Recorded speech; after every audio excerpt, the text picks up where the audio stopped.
이날 우리에게 주시는 하나님의 말씀은 요한복음 12장 20절로 26절의 말씀입니다. 요한복음 12장 20절로 26절의 말씀을 한 절씩 교독하도록 하겠습니다. 명절에 예배하러 올라온 사람 중에 헬라인 몇이 있는데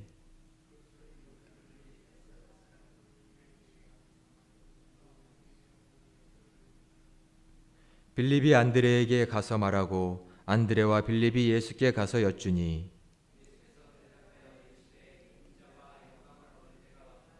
내가 진실로 진실로 너에게 이르노니 한 알의 밀이 땅에 떨어져 죽지 아니하면 한 알 그대로 있고 죽으면 많은 열매를 맺느니라.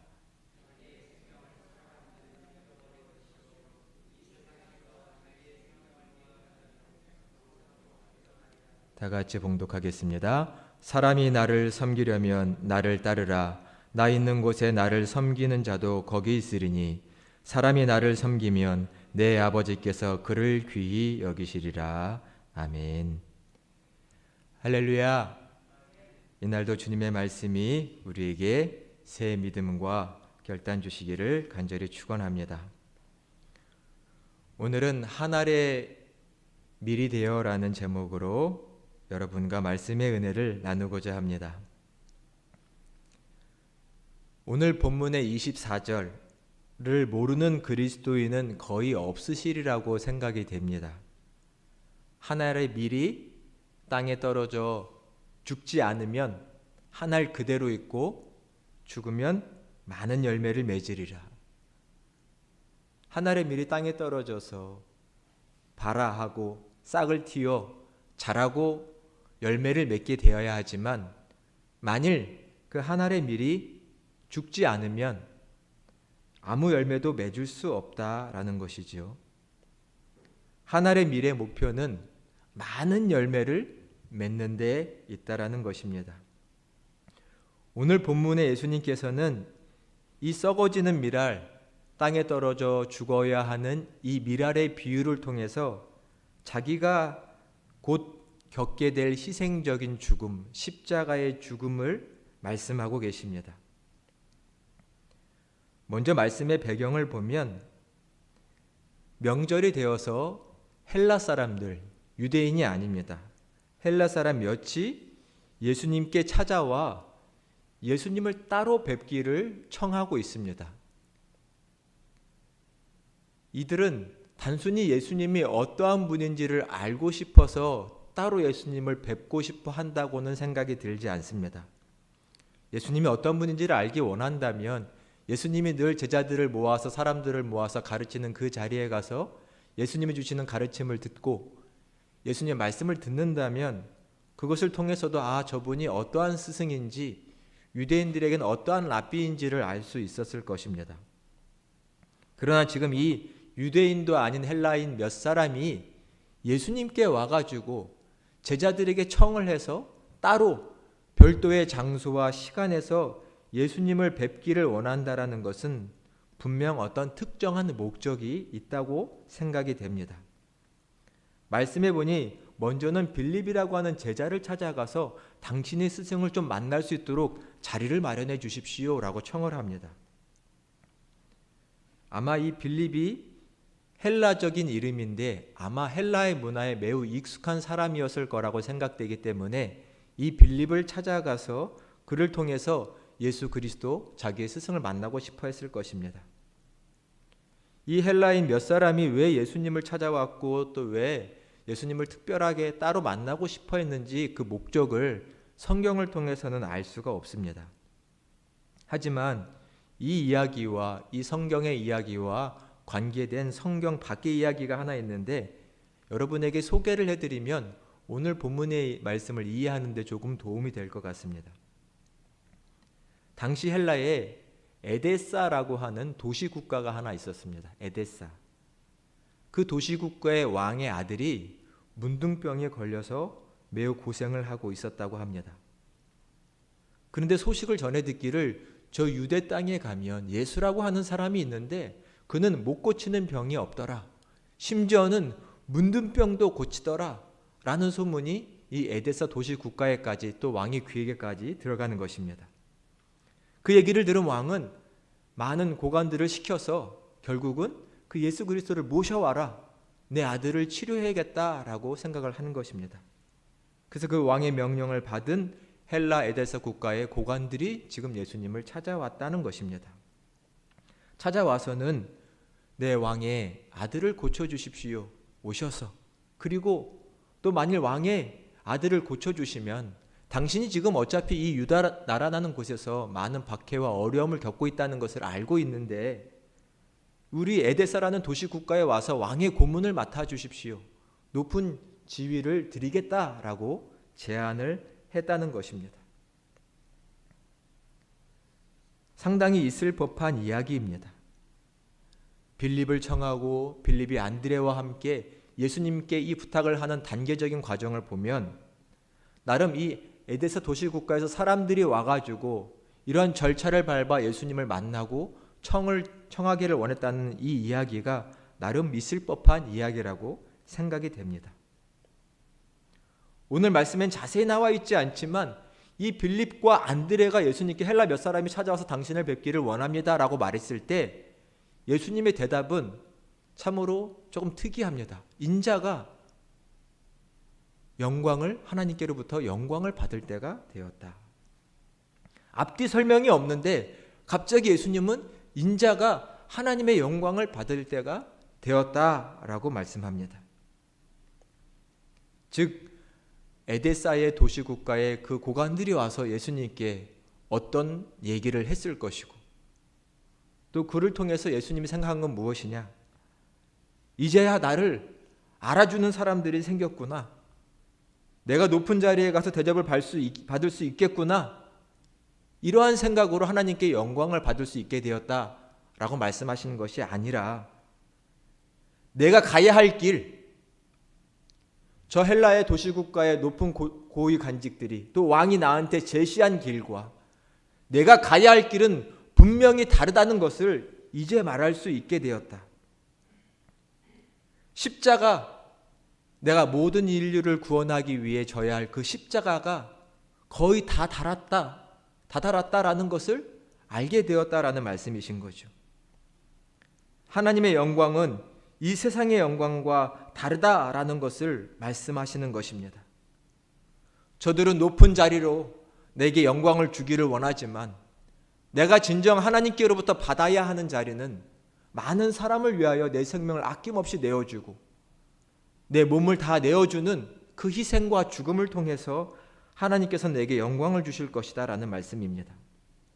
죽어야 다시 살 수 있는 영광. 십자가의 죽음은 내게 하나님이 원하시는 것이고 이것을 온전히 이룰 때 하나님이 내게 영광을 주실 것이다 라는 말씀입니다. 그리고는 25절에 제자들에게 이렇게 말씀하십니다. 자기의 생명을 사랑하는 자는 잃어버릴 것이고 이 세상에서 자기의 생명을 미워하는 자는 영생하도록 보존하리라. 이 예수님께서 가고자 하시는 그 길, 사랑하는 여러분도 함께 걷고 계신가요? 한번 내 마음속 깊이 대답을 해보시기 바랍니다. 나도 이 십자가의 길, 한 알의 밀이 되어 죽는 그 길을 가고 있는 사람인가? 지난 주일에 제가 2024년도 앞으로 우리 평강교회의 표어를 한번 말씀드렸습니다. 한번 보여주시겠어요? 다시 한번. 우리 표어와 말씀이 적혀 있는데 한번 우리의 목소리로 한번 같이 읽어볼까요? 읽어보겠습니다. 시작. 보라, 내가 새 일을 행하리라. 보라, 내가 새 일을 행하리라. 이것이 내년도 우리 평강교회의 표어입니다. 말씀도 같이 읽어보겠습니다. 너희는 이전 일을 기억하지 말며 옛날 일을 생각하지 말라. 보라, 내가 새 일을 행하리니 이제 나타낼 것이라. 너희가 그것을 알지 못하겠느냐? 반드시 내가 광야의 길을 사막에 강을 내리니. 아멘. 말씀해 보면 너희는 이전 일, 옛날 일을 생각하지 말고 앞으로 일어날 새 일을 기대하고 소망하라고 우리에게 말씀하십니다. 내가 새 일을 행할 것이다. 너희에게 반드시 그 일을 보여줄 것이다. 내가 광야에 길을 내고 사막에 강을 내리라 라고 말씀하십니다. 사역의 목표가 세 가지인데 이것도 함께 한번 볼까요? 자, 같이 한번 이 사역의 세 가지 목표입니다. 내년도 가장 중요한 목표 세 가지 함께 읽어보도록 하겠습니다. 전교인, 하나님, 말씀운동, 젊은이, 청년, 예배 세우기, 30, 40 세대 청장년, 기초 다지기. 지난 주일에는 제가 1번 목표, 전교인 하나님 말씀운동을 벌이겠다라는 것을 여러분에게 말씀드렸습니다. 오늘은 일단 오늘 설교의 말씀 안에서 이 두 번째와 세 번째 목표를 여러분과 함께 나누려고 합니다. 젊은이의 예배를 세워야 하고 30, 40대 청장년의 기초를 놓아야 한다는 것입니다. 예나 지금이나 또 우리 교회나 모든 교회는 다 이 젊은이 세대를 세우는 것은 사명이었고 숙제였습니다. 나름 목회자로서, 목회의 전문가로서 앞으로 한국교회가 어떻게 될까? 이 한국교회의 미래와 그때의 모습들은 어떻게 될까를 생각하면 저는 이 2년과 3년 이때가 매우 중요하다고 개인적으로 생각하고 있습니다. 그래서 내년이 더 중요하다고 느끼고 있습니다. 더 강조해서 말하면 이 앞으로 2, 3년은 교회의 생사가 달리기도 했다라고 저는 생각을 합니다. 그것을 설명드릴 수 있는 많은 통계 자료가 있지만 오늘은 시간상 다 보여드릴 수가 없고 다른 기회에 한 번 더 말씀 나누도록 하겠습니다. 앞으로 3장의 자료를 조금 볼 건데 여러분 3장밖에 안 되니까 한번 집중을 해서 봐주시면 좋을 것 같습니다. 자, 첫 번째 자료 한번 보여주세요. 잘 보이시나요? 네, 제목이 뭐냐면 2030년 기독교 연령별 숫자 예측입니다. 2030년이 되면 우리 전체 한국 기독교의 모든 사람들을 통계조사했을 때 연령별, 나이별로 숫자가 어느 정도 될까를 매우 정확한 통계를 잡은 기록인데요. 여기 1등과 2등, 3등 점선으로 동그랗게 표시한 거 보이시나요? 네, 1, 2, 3등을 보면 1등이 어딘가요? 밑에 작은 글씨가 안 보이실 수도 있는데 55세에서 59세까지가 1등을 차지하는 곳입니다. 그 연령입니다. 2등은 그 다음 옆에 있는 60에서 64세. 그리고 3등은 65세에서 69세. 즉 55세에서부터 69세까지의 이 15년 정도의 연령대에 있는 분들이 이제 30년이 되면 교회에서 가장 많은 비율을 차지하는 분들이랄 거라는 말입니다. 50대 후반과 60대 분들이 교회에서 가장 많은 분포를 가질 것이다라는 것입니다. 한 장을 더 볼까요? 그 다음 표는 거의 비슷하게 생겼는데 제목은 뭐예요? 2040년 10년 있다가 40년 기독교 연령별 숫자 예측입니다. 점선으로 동그라미가 1, 2등을 가리키고 있는데 1등은 어딘가요? 65세에서 69세. 그리고 2등은 70세에서 74세입니다. 즉 앞에서 본 표를 10년이 그냥 고스란히 이동을 해서 30년에 1, 2등 한 그 연령대가 10년을 지나서 40년에서도 1, 2등을 하고 있다는 겁니다. 이 두 가지의 표를 보면 뭘 알 수 있냐면 30년에서 40년이 흘러도 어떤 연령대 분포도에서 변화가 일어나지 않고, 즉 40대나 50대에서 어떤 인구의 변화, 즉 교회 출석의 변화, 성도 수의 부흥의 변화가 전혀 일어나지 않고 고스란히 10년 동안 올라가서 40년이 되면 60대 후반과 70대 분들이 가장 교회에서 많아질 거라는 예측입니다. 40대, 50대의 부흥이 일어나지 않을 뿐만 아니라 그 밀세대도 마찬가지일 겁니다.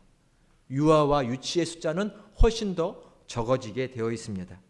물론 저출산의 시대이기 때문이기도 하죠. 10년에 있어도 전혀 인구의 변화, 또 교인 수의 변화가 일어나지 않을 것이다. 점점 교회는 늙어지고, 죄송한 말씀이지만 연세가 많은 장년층들이 더 교회에 많아지고 젊은이들은 점점, 젊은이뿐만 아니라 40대, 50대도 점점 없어질 거라는 얘기입니다. 마지막 표를 한번 볼까요? 마지막 표입니다. 이건 어저께 제가 전도사님과 우리 평강교회 출석을 한번 통계를 내봤습니다. 출석률을 따지지 않고 그냥 우리 교회에 출석하시는 분이다 라고 생각되는 분 125명을 가지고 나이대별로, 연령대별로 통계를 잡아봤는데, 보시면 1, 2등이 어딘가요? 60대와 70대인데 이 60대와 70대 이 성도님들을 합친 퍼센티지가 55%입니다. 60대 이상으로는 70%가 넘습니다. 30대, 40대, 50대, 3, 4, 50대를 합친 비율은 26% 정도가 되고요. 20대 밑으로는 5%밖에는 되지 않습니다. 만약 제가 여기다가 예배 출석률을 50%, 1년에 반은 오신다, 아니면 70% 잡으면 아마 60대, 70대의 퍼센티지는 80%를 이상하지 않을까라고 저는 예측합니다. 이 표를 보면 20대와 30대가 합치면, 지금 저기 20대는 없는 것처럼 보이죠? 20대와 30대를 합치면 5%가 안 됩니다. 근데 만약 이러한 비율로 10년을 지나가서 그대로 지나간다면 지금 2030년 중반에는 30대, 40대가 5%가 되지 않는 교회가 될 거라는 것입니다. 또 한 가지 말씀드리고 싶은 것은, 저 표를 보면 저 60대, 70대가 많은 것은 아까 이 앞에서 본 2040년대 통계와 지금 현재 우리 평강교회 연령대 통계가 조금 비슷하다는 겁니다. 그만큼 우리 평강교회가 연장자들이 많다, 나이가 드신 성도님들이 많다는 것입니다. 세 장의 그림을 보여드렸지만 저는 심각함을 조금 느끼셔야 한다고 생각됩니다. 10년 있다가 가서 열심히 10년 있다가 가서 기도하면 되겠지? 아닙니다. 지금 하나님께서 우리에게 말씀하신다고 받아주시기를 바랍니다. 지금 시작해야, 지금 기초를 다져놔야 5년 후 10년 있다가의 열매를 기대할 수 있는 것입니다. 우리는 이미 2040년도 때의 그 통계에 비슷한 느낌의 교회가 되어 있다는 것입니다. 그래서 저는 아까 말씀드린 사역의 목표 두 번째와 세 번째를, 청년 예배를 세우는 것이 내년에 귀한 사역의 목표라고 말씀드렸습니다. 물론 오늘 이 자리에는 젊은 분들이 보이네요. 매우 감사한 일인데, 우리 어르신들은 사시면서 입맛이 바뀌는 경험들을 많이 하셨을 겁니다. 젊은 때의 입맛이 다르고 50대, 60대 또 노년의 입맛이 다르죠. 젊은이들은 젊은이 자체의 예배가 있어야 됩니다. 젊은이의 문화가 반영된, 젊은이의 입맛이 반영된 그런 예배가 있어야 합니다. 그래야 젊은이들이 하나님을 더 편하게 즐겁게 마음껏 예배할 수 있습니다. 그릇이 준비되어야 그 그릇에 하늘의 비가 내려 담기는 것이죠. 예배가 준비되어야 그 예배에 젊은이들이 함께하고 그들의 모습대로, 그들의 고백대로 하나님을 예배할 수 있는 것입니다. 예배가 준비되고 그 예배가 뜨거우면, 그 예배의 자리에 하나님의 말씀이 선포되면 목마른 젊은이들은 하나님께 나올 거라고 생각합니다. 그러니 우리는 젊은이를 위한 예배를 만들어야 합니다.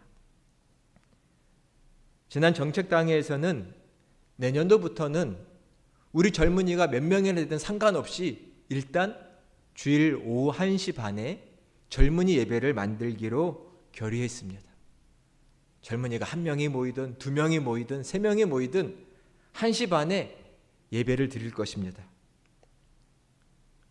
자연스럽게 오후 예배는 2시에서 3시로 이동을 하기로 했습니다. 오후 예배를 드리는 성도님들은 조금 더 넓은 마음으로 또 헌신하는 마음으로 이해를 해주셨으면 좋겠습니다. 중요한 건 우리 청년들을 위한 예배를 준비해서 우리 청년들이 마음껏 그들의 모습대로 그들의 문화대로 예배할 수 있도록 우리는 자리를 마련해 줘야 할 것입니다. 그리고 지원과 투자를 아껴서는 안 될 것입니다. 세 번째 사역 목표는 3040 세대, 30대, 40대 세대들을 위한 기초를 지금부터 다지기 시작해야 한다는 것입니다. 아까 우리 교회 통계도 보셨고 2040년 통계도 보셨지만 30대, 40대가 줄어들고 있고 우리 교회는 더 적습니다. 요즘 교회에서 예전에는 젊은이들이, 청년들이 교회를 수평 이동했습니다. 저 교회 갔더니 아무것도 우리를 위한 뭐가 없어. 예배도 너무 딱딱하고 재미없고 차라리 저쪽 교회 가자, 저곳으로 가자 하면서 막 청년들이 수평 이동을 했는데 요즘은 청년들만이 아니라 30대들도 40대들도 수평 이동을 한다고 합니다. 30대 40대 하면 자기의 자녀들이 아직은 어리거나 젊거나 한 세대죠. 작은 교회를 갔더니 우리 자녀들을 위한 교육 시스템이 잘 갖춰져 있지 않다. 우리 자녀들을 위한 예배도 잘 드려지지 않는 것 같다라고 하면서 마치 옛날에 부모들이 자식들 교육을 잘 시키려고 학군을 이동했던 것처럼 요즘 30대 40대들은 자기의 자녀들의 신앙교육을 잘 받게 하려고 교회를 이동하는 추세가 꽤 많이 있습니다. 그래서 점점 큰 교회들로만 30대들 40대들이 더 모여드는, 하지만 아까 통계에서 봤듯이 30년에 40년에 전체 30대 40대의 예배 숫자들은 줄어들고 있다고 예측이 됩니다. 아무리 좋은 교회, 서비스가 좋은 교회에 가서 자녀들이 신앙교육을 받게 한다 할지라도 그때 세대들은 점점 줄어들고 있습니다. 문제가 무엇일까요? 신앙은 더 본질적인 차원을 다뤄줘야 합니다. 일단 우리는 이 교회에 30대와 40대가 머물러 함께 신앙생활하고 예배할 수 있는 일에 기초를 다져야 합니다. 당장 시작을 해야 합니다. 우리의 재정을 투입해야 하고 그들을 위한 공간을 마련해 줘야 합니다. 30대 가정, 40대 가정이 10가정이 모일 수 있도록 우리는 먼저 1차적인 목표를 가져야 할 것입니다. 그리고 우리의 자녀들이, 우리 30대, 40대 자녀들이 이 교회에서 함께 신앙생활을 할 수 있도록 또 2, 3년간 그런 기초를 다질 수 있도록 사랑하는 우리 성도님들이 자녀들에게 조금 간곡한 부탁을 드려주시기를 이 목사가 간절히 바랍니다. 우리가 주님을 사랑함으로 이 몸된 교회를 세우고 살려낸다면 그 복을 우리 사랑하는 자녀들이 받게 될 거라고 생각합니다. 한 알의 밀이 되어 땅에 떨어져 죽으면 많은 열매를 맺는다. 오늘 주님의 말씀을 기억해야 할 것입니다. 헌신은 많은 열매를 맺게 됩니다.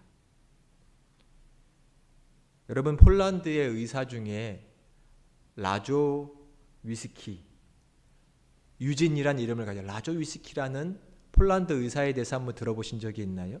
라조 위스키. 그는 가짜 백신을 만들어가지고 사람들에게 1만 명이 넘는 사람들에게 투여를 한 사람입니다. 여기까지만 들으면 직장에 또 어떤 자격이 없는, 의사의 자격이 없는 그런 사람으로 생각이 되고 마치 인면수심에 사기꾼 같은 느낌이 들죠. 효과가 없는 백신을 10,000명 이상에게 놨다니요. 그러나 이 라조 위스키가 놓아준 이 백신을 맞고 엄청난 많은 사람들이 생명을 건지게 되었습니다. 당시 폴란드는 2차 세계대전 중에 독일에 의해서 점령을 당했습니다. 그리고 많은 폴란드 국민들이 강제 노역에 끌려가서 노역을 해야 했고 죽음을 당하기도 했죠. 이것을 보다 못한 이 라조 위스키라고 하는 의사가 우리의 국민들을 내가 돕고 살려야 되겠다. 이 강제 노역에 끌려가서 고초를 당하는 것을 내가 막아봐야 되겠다라는 마음을 먹고 가짜 백신을 만들었습니다. 어떤 백신이냐 하면 이 백신을 맞으면 장티푸스가 걸린 것처럼 장티푸스 양성 반응이 나오는 백신이었습니다. 물론 전혀 몸에 해가 되지 않는 나쁘지 않은 백신이었습니다. 근데 이 백신을 맞은 사람은 장티푸스 검사만 하면 다 양성이 나옵니다. 지금도 장티푸스는 꽤나 위험한 병인데 당시에는 장티푸스는 매우 전염력이 높다고 생각되는 것이어서 사람들을 격리시켰는데 지금 이 라조 위스키가 있는 그 지역에 많은 사람들이 갑자기 장티푸스를 다 걸리고 막 전염병이 퍼지는 것처럼 보이자 독일 당국은 그 라조 위스키가 있는 그 지역 일대를 아예 격리 조치를 취해서 사람들이 오고 가지 못하도록 만든 것입니다. 그래서 그 지역에 있는 심지어는 유대인들도 가스실에 끌려가서 죽임을 당했던 유대인들도 그 장티푸스 백신을 맞고서는 다 목숨을 건지는 일이 일어나는 것입니다. 당시에 자기를 점령한 독일군에 대항해서 이런 일을 벌인 것이 발각이 되면 이 라조 위스키는 어떠한 죽음을 맞이해야 할까요? 매우 끔찍한 고통을 겪으면서 죽지 않을까요? 그러나 이 의사는 우리의 국민을 살려야 되겠다라는 이 일념 하나로 각자의 백신을 만들었고 그것을 몰래 투여하면서 많은 백성들을, 국민들을 살려줬던 것입니다. 2차 대전이 끝난 32년 후에나 1977년경 이 사건이 세상에 알려지게 된 것입니다. 이 의사는 죽음을 각오한 이 자기 희생과 헌신을 통해서 많은 사람을 살려줬던 것이죠. 우리도 이러한 희생과 사랑이 필요합니다. 특별히 젊은 세대를 세우기 위해 젊은이들의 목소리, 젊은이들의 그 생생한 모습이 이 교회에 가득하기 위해서는 지금 기성세대들이, 작년의 세대들이 하나님께 헌신해야 할, 자기의 목숨을 아끼지 않는 수고를 해야 할 필요가 있습니다. 행복이란 우연히 다가오지 않고 오직 이런 희생과 헌신에 의존할 때만 유일한 행복이 주어질 것입니다. 생명을 살리기 위해 또 한 알의 밀이 되어 우리는 죽음을 맞이할, 자기를 희생할 각오를 해야 할 때가 되었다라고 생각됩니다. 오늘의 말씀을 여러분 가슴에 조금 깊이 새겨주시기를 바랍니다. 한 알의 밀이 되어 땅에 떨어져 죽으면 많은 열매를 맺게 될 것입니다. 자기의 생명을 사랑하면 잃게 될 것이지만 자기의 생명을 미워하여 헌신하면 많은 사람을 구원하고 영생을 얻게 될 것이다. 나를 섬기는 자는 하나님께서 기뻐하신다. 이 말씀을 마음에 새겨주시기를 바랍니다.